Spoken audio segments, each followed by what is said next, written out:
This is Susan, and I'm in my studio, and as you can see, behind me is a painting.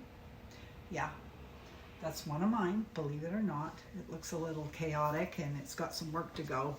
And then here's a recent alcohol ink that I made. Kind of a bit of reflection there. And here's another one.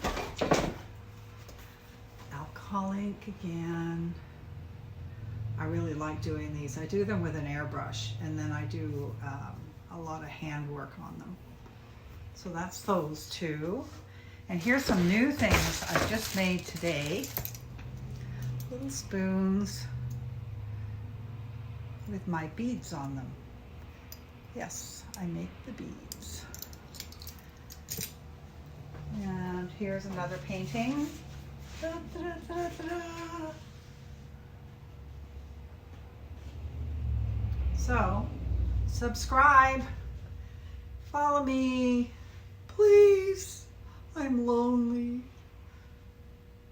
Painting.